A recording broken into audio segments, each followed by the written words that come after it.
अस्सलाम वालेकुम। Last lecture में हमने इम्पोर्टेंस के बारे में समझा था कि लीडरशिप और कल्चर की इम्पोर्टेंस क्या होती है। अगर इस पे डिटेल से बात ना की तो सिर्फ ये इन्फॉर्मेशन होगी। देखिए, इन्फॉर्मेशन और नॉलेज में फ़र्क होता है, थोड़ा डीप जाना पड़ेगा। मैं 10, 15, 20 मिनट के लेक्चर में सब कवर नहीं कर पाऊँगा, लेकिन इस पे मैं बुक लिख रहा हूँ और मेरी बुक में मैंने इसको डिटेल से एलैबोरेट किया है, स्टेप बाय स्टेप इंशाल्लाह। पता नहीं वीडियो सीरीज़ के कितने हफ्ते या महीने बाद बुक आती है, अल्लाह मुझे मौका दे, वक़्त दे। मैं चाहता हूँ कि 8 सालों में अल्लाह ने मुझसे जो काम लिया, मैंने जितना सीखा, मैंने जितनी गलतियाँ की, मैंने जितने अच्छे काम मुझसे सरज़द हुए, मैं वो लिख दूँ। क्योंकि मेरे जैसे लोग, मेरे जैसे स्ट्रगलर, मेरे जैसे लोग कि जिनके पास अल्लाह की मदद के अलावा कोई मदद नहीं है, जिन्होंने सब कुछ दीवारों में टकरे मार-मार के सीखना है, उनका वक़्त बच जाए। और उसके लिए वक़्त चाहिए होगा ऑब्वियसली, क्योंकि कंपनी भी रन कर रहे हैं। But again let's talk about this important topic, और वो टॉपिक है leadership, accountability and culture foundations. The founder sets the standard, ये मैं लास्ट लेक्चर में बता चुका हूँ।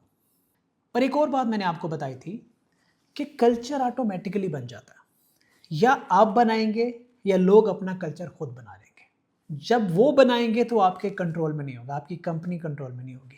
लेकिन जब आप बनाएंगे तो उसे कहते हैं कि आप कल्चर डिज़ाइन कर रहे हैं, you are responsible to do that. And again उसके लिए कैसे क्या करना है, हम लास्ट लेक्चर में जैसे पढ़ा कि हमने देखना है कि हम कॉन्फ्लिक्ट रेजोल्यूशन कैसे कर रहे हैं, रिस्पॉन्स कर रहे हैं या रिएक्ट कर रहे हैं, बाइस्ड हो रहे हैं, इमोशनल डिसीजन ले रहे हैं, नी जर्क डिसीजन ले रहे हैं, फ़ौरन से फैसले कर रहे हैं, या कूल काम होके एक रिस्पेक्टफुली एक बंदे की बात सुनी, दूसरे बंदे की बात सुनी, क्योंकि आपने डॉक्यूमेंटेशन बनाई हुई है, एसओपीज़ बनाए हुए हैं, प्रोसेसेस बनाए हुए हैं, आपने उन प्रोसेसेस पे जाके फैसला किया। आज की मैं आपको एग्जांपल देता हूँ। आज के लिटरली जब मैं सीरीज़ रिकॉर्ड कर रहा हूँ, मेरे एक सीनियर डेवलपर की call I. He is a champion, he is very much connected with me. हमने एक न्यू टैलेंटेड हायरिंग की है जिसका एक्सपीरियंस बहुत ज़्यादा है।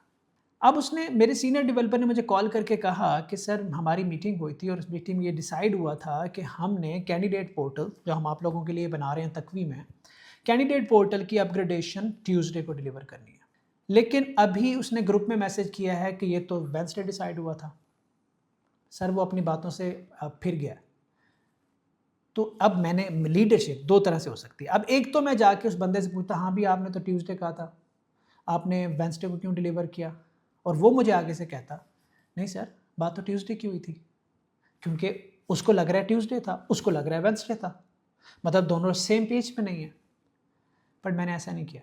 मैंने अपने सीनियर रिसोर्स से कहा कि देख, I am not going to talk to him, मुझे सिर्फ इतना बताओ, जो तुम लोगों के बीच में मीटिंग हुई थी, हमारा एक रूल है कि हम उस मीटिंग को मिनट्स ऑफ द मीटिंग बना के कि ये मीटिंग हुई, ये डिसीजन हुआ, और उसको ईमेल पे सबको भेज देते हैं और व्हाट्सएप ग्रुप में भी डाल देते हैं।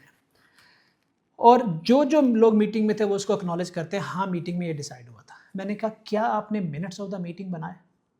अगर आपने मिनट्स ऑफ द मीटिंग नहीं बनाए और ये जो कम्युनिकेशन हुई थी ये सिर्फ वर्बल थी और आप लोगों के बीच में हुई थी, तो I can not held him responsible for anything, क्योंकि मेरे पास एविडेंस नहीं है। मैं विदाउट एविडेंस जाके किसी को बात करूंगा, उसकी ईगो हर्ट होगी, वो ह्यूमिलिएट होगा, वो इंसल्टेड फील कर सकता है, उसको बुरा लग सकता है, क्योंकि मेरे पास एविडेंस नहीं है। मैं सिर्फ इस बात पे उसको जाके कहूँ क्योंकि तुम सीनियर रिसोर्स हो, तुम मेरे ज़्यादा करीब हो, I am sorry, I will not do that. Next time if you want me to take action, तो आपने ये करना है कि डॉक्यूमेंट मुझे, अगर आप मुझे एक मैसेज भेज देते कि सर ये मैसेज हमने एग्री किया, तो मैं वो मैसेज उसके पास ले जाता और उससे कहता कि भाई आपने तो ट्यूसडे को एग्री किया था, वेंसडे क्यों? उसकी कोई लॉजिकल रीज़न है तो मुझे बताओ, तो मैं उसको वेंसडे कर देता हूँ। क्या मैं समझाने की कोशिश कर रहा हूँ कि मैंने रिएक्ट नहीं किया। और ये पता क्यों कह रहा हूँ? क्योंकि मैं करता था, कई साल करता था, और फिर इन्वेस्टिगेशन होती थी, कमेटी बैठी होती थी, तुम हाँ भी तुम बताओ क्या हुआ, तुम बताओ क्या हुआ, जिरगा लगा होता था। कंपनीज ऐसे ग्रो नहीं करती। फिर मुझे प्रोटोकॉल बनाने का तरीका सीखना पड़ा, फिर बनाने पड़े, फिर वो बार बार टूटते हैं, उनको ठीक करना होता है, उनको इंश्योर करना होता है। कंटिन्यूसली करता चला जा रहा हूँ, बहुत कुछ बन गया, बहुत कुछ बना रहा हूँ, लेकिन आप चंद लोग खोने के बाद ये बनाएंगे।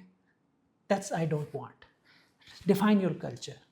कुछ मिसहैप हो गया, डेडलाइन मिस हो गया, किसी ने किसी से बुरी बात कर दी है, don't react, be calm, understand, and take decision according to the policies and the processes जो आपने डिफाइन किए हैं, और उनको बताएं कि एज पर दिस पॉलिसी, एज पर this process I am gonna make that decision. चाहे आपने फायर करना है किसी को या पेनल्टी डालनी है, पर उसको ये पता होना चाहिए कि अगर मैं ये करूँगा तो इस वजह से मुझे ये होगा, तब वो शायद ईगो में ना जाए, तब वो शायद बात को समझे। लेकिन ओवरनाइट आप पॉलिसी बनाएंगे और आप कहेंगे कि मुझे गुस्सा आया, मैं तुम्हें फायर करता हूँ, मैं तुम्हारी पे काटता हूँ, बैड कल्चर की बुनियाद रख रहे हैं आप।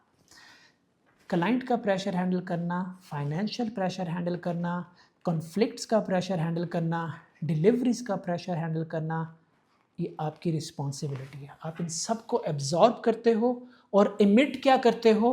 Logic, communication, guidance, education, better processes, better SOPs. आप अब्रप्टली रिएक्ट नहीं करते, नी जर्क रिस्पॉन्स नहीं देते, इमोशनल डिसीजन नहीं करते, बायस डिसीजन नहीं करते।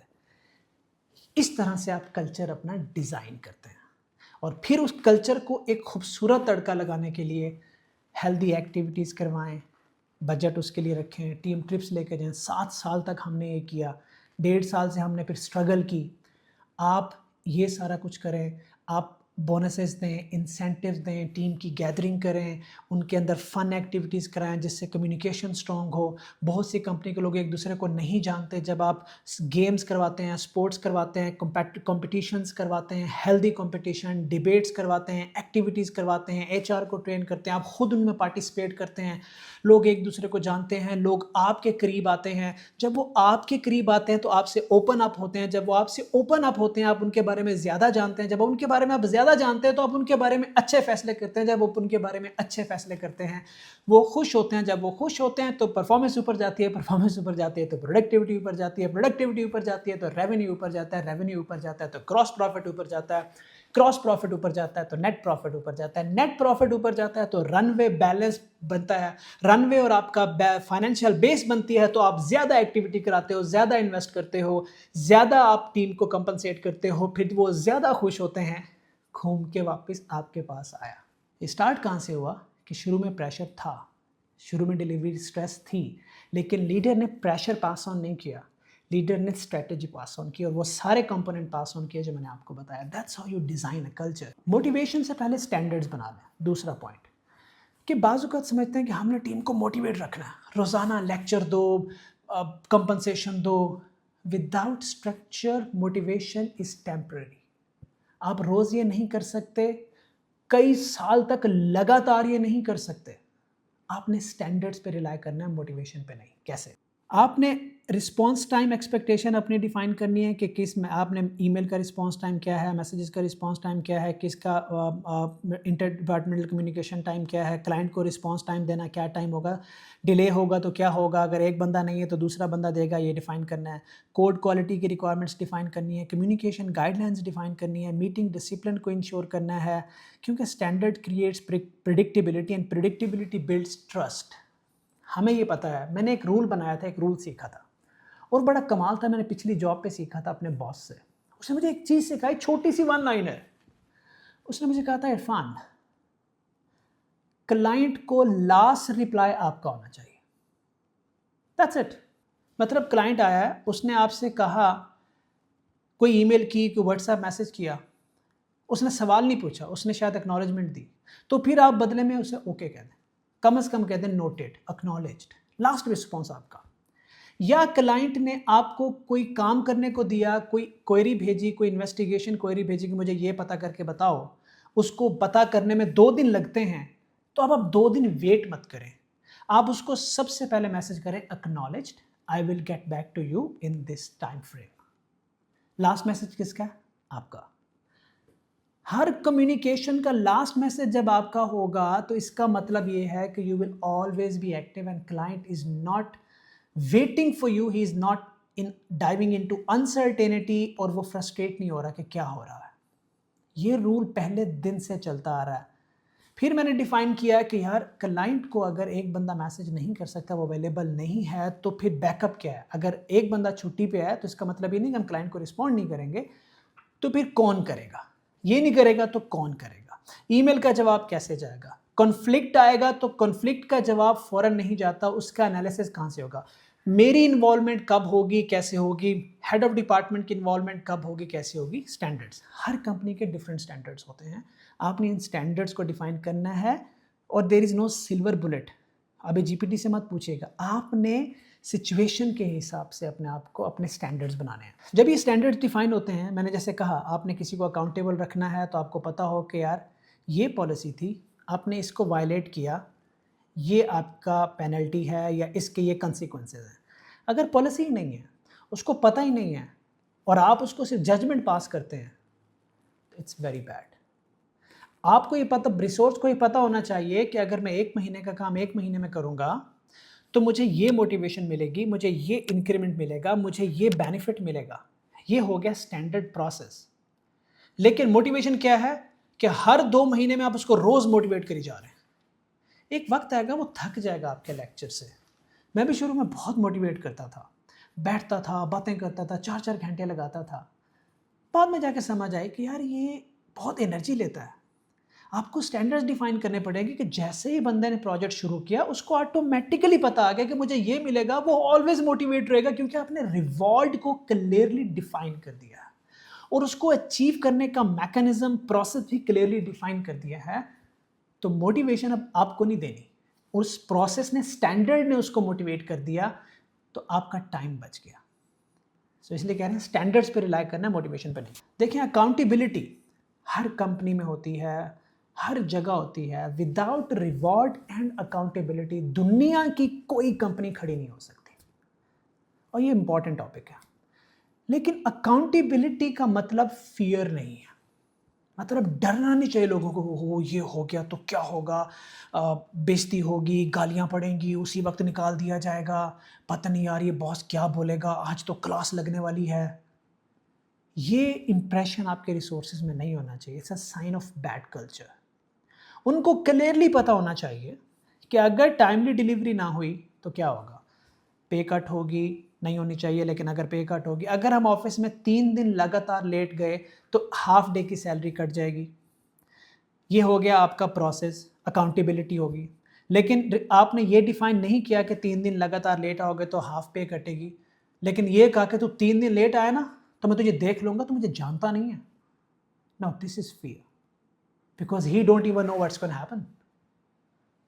Accountability is mandatory, but without fear.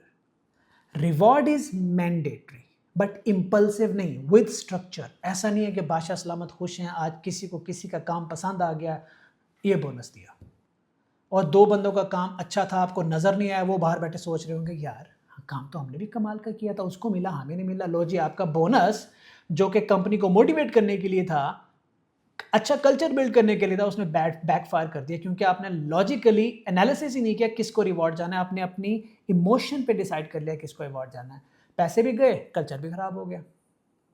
और एक मजे की बात बताऊं, यही करता था, ये सारा कुछ करके सीख के फिर समझ में आता था यार इंक्रीमेंट भी दे बैठा हूँ, 4 बंदे भी खराब कर बैठा हूँ, रिवॉर्ड तो उनका बनता था पहले, मुझे पहले सिस्टम जाने। इसलिए मैंने कोवेस बनाया, कोविस.ai। और इसलिए मैंने कोविस बनाया कि उसके एक पेज पे मैं सुबह आके देखता हूँ, मुझे एग्जैक्टली पता होता है किसको बोनस देना है, किसको प्रमोशन देनी है, किस पे टाइम लगाना है, किससे मीटिंग करनी है, किसकी अकाउंटेबिलिटी करनी है, किसका ऑडिट ओपन करना है, किसको वार्निंग देनी है, किसके साथ बैठ के उसके साथ निगोशिएशन करनी है, या इवन किसको फायर करना।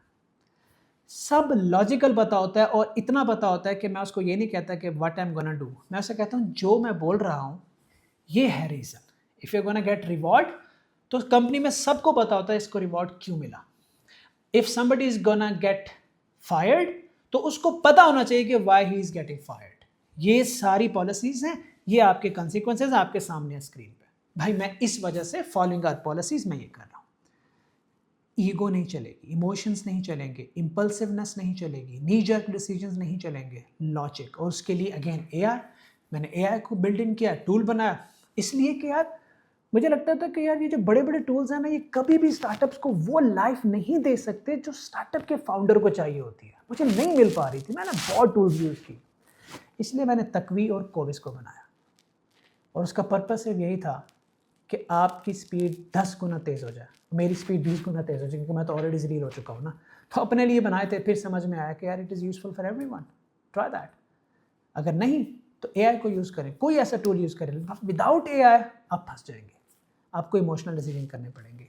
You have to make data driven decision. और जब हम डेटा ड्रिवन डिसीजंस की बात करते हैं तो performance tracking is the key. Performance tracking से रिवॉर्ड निकलता है, परफॉर्मेंस ट्रैकिंग से अकाउंटेबिलिटी निकलती है, परफॉर्मेंस ट्रैकिंग से प्रोडक्टिविटी निकलती है, परफॉर्मेंस ट्रैकिंग से प्रेडिक्शन निकलती है, परफॉर्मेंस ट्रैकिंग से प्रोजेक्शन निकलती है। परफॉर्मेंस ट्रैकिंग अगर आपकी स्ट्रॉन्ग है इंडिविजुअल लेवल से लेके डिपार्टमेंटल लेवल तक और कंपनी लेवल तक, तो आपको पता होगा कि आप अपने गोल अचीव कर पाएंगे, नहीं कर पाएंगे, आप विजन की तरफ जा रहे हैं, नहीं जा रहे, क्लाइंट सेटिस्फाई होगा, नहीं होगा, आपको आगे नुकसान होने वाला है, आप अभी से उसकी एडजस्टमेंट कर लें, आप अभी से टीम को मैनेज कर लें, आप अभी से उसको फिक्स कर लें कि बजाय के डैमेज होने के बाद आपको पता चले। And covis is the right tool for that for me. Again, कोई और टूल मुझे नहीं चाहिए था तो मैंने अपना बनाया। आप अपना बना सकते हैं या आप कोई भी यूज़ कर सकते हैं, but you need to use AI for performance tracking. And the last and most important thing, discipline versus friendship. देखें, एज ए लीडर आपको बड़े करेक्टर शिफ्ट करने पड़ते हैं। आप दोस्त भी होते हैं, आप टीम मेंबर भी होते हैं, आप लीडर भी होते हैं। बाज़ औक़ात लोग आपसे अपने राज भी शेयर करते हैं, आपको बहुत सारे हैट्स वेयर करने होते हैं, लेकिन आपकी रेड लाइंस डिफाइन होनी चाहिए, आपकी जो बाउंड्रीज हैं वो डिफाइंड होनी चाहिए, और उन सबको पता होना चाहिए कि यहाँ तक कि मेरा दोस्त है, इससे आगे गया तो काम ख़राब हो जाएगा। टाइमली डिलीवरी पे कॉम्प्रोमाइज़ नहीं है, क्लाइंट क्वालिटी पे कॉम्प्रोमाइज़ नहीं है, क्लाइंट सेटिस्फैक्शन पे कॉम्प्रोमाइज़ नहीं है, टीम के अंदर रिस्पेक्ट पे कॉम्प्रोमाइज़ नहीं है, डिसिप्लिन पे कॉम्प्रोमाइज़ नहीं है। लेकिन अगर आपने दोस्ती में एक बंदे को अलाउ कर दिया, भाई तू तू तू 4 घंटे लेट आ रहा है, तेरी खैर है, लेकिन तू 4 घंटे लेट क्यों आया, तू 4 मिनट लेट क्यों आया, ये बैड कल्चर। आप अपने दोस्त को भी कहें कि फ्रेंडशिप अलग है, बट डिसिप्लिन इज इंपॉर्टेंट। अगर कोई बंदा 4 घंटे लेट आ रहा है तो इसको आपको पता होना चाहिए, उस बंदे को जिसको आप 4 मिनट पे बात कर रहे हैं, कि भाई वो 4 घंटे इसलिए आता है कि वो यहाँ 4 घंटे काम करता है, या वो 4 घंटे इसलिए डिले आया कि उसने मुझे पहले इन्फॉर्म किया हुआ था।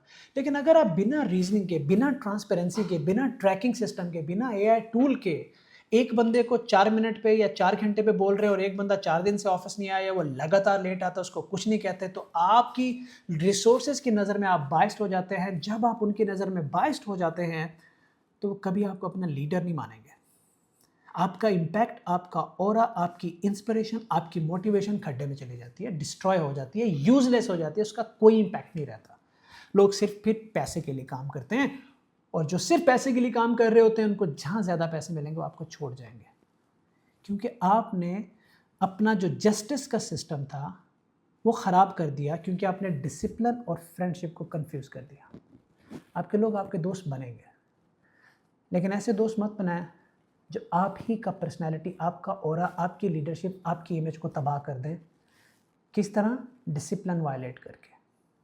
So keep that always in mind. Let's talk about the success tips and we can close the lecture. You become the culture. I'm talking about leader. Leader he culture होता है। और दूसरा, standards must be visible. Accountability protects performance. Lovely. Ownership creates leader. जो बंदा ownership लेता है वही leader बनता है, और आपने लोगों को ऑनरशिप लेना सिखानी है। डिसिप्लिन ट्रस्ट पैदा करता है। अगर आपकी कंपनी में डिसिप्लिन है तो लोगों में ट्रस्ट आएगा। Clarity removes excuses. अगर आपके बंदों को पता है काम क्या है, कैसे करना है, तो कोई आपको एक्सक्यूजेस नहीं देगा। Measure what matters. इसको थोड़ा समझाना पड़ेगा, मेजर्स व्हाट मैटर्स क्या होता है। बाज़ औक़ात चीज़ें इग्नोर करनी पड़ती है, बहुत कुछ गलत हो रहा होता है और आप हर चीज़ ठीक नहीं कर सकते, माइक्रो मैनेज नहीं कर सकते। बाज़ औक़ात आपके 10 क्लाइंट हैं, 10 टीम हैं, या बहुत सारे प्रोसेसेस हैं, तो आपको अपना focus high value, high priority से शुरू करना होता है। आप व्हाट मैटर उसको मेजर करना है। देयर आर सर्टेन थिंग्स लोग करते हैं। फॉर एग्जांपल, लोगों ने फॉर्मल ड्रेस नहीं पहना, अगर आपका कंपनी कोड है, उसने कपड़े शर्ट प्रेस नहीं की हुई, हर बात पे आप उसको नहीं टोक सकते। उसकी प्रोडक्टिविटी मैटर करती है, उसका डिसिप्लिन मैटर करता है, उसकी कम्युनिकेशन मैटर करती है। हो सकता है उसकी शर्ट का कलर और उसकी इस्त्री मैटर ना करती हो। ऐसे बहुत सारी चीज़ें जो मैटर नहीं करती। तो मैयर आपने वो करना है जो मैटर करता है। Respect is stronger than fear, the most important thing. जैसे मैंने कहा, अकाउंटेबिलिटी विदाउट फियर। जहाँ फियर आ गया वहाँ कल्चर डिस्ट्रॉय हो गया। सो अगर आप ये चीज़ें माइंड में रखेंगे तो आप एक लॉन्ग टर्म सस्टेनेबल टीम बनाएंगे जो आपको बहुत दूर तक लेके जाएगी। Thank you very much.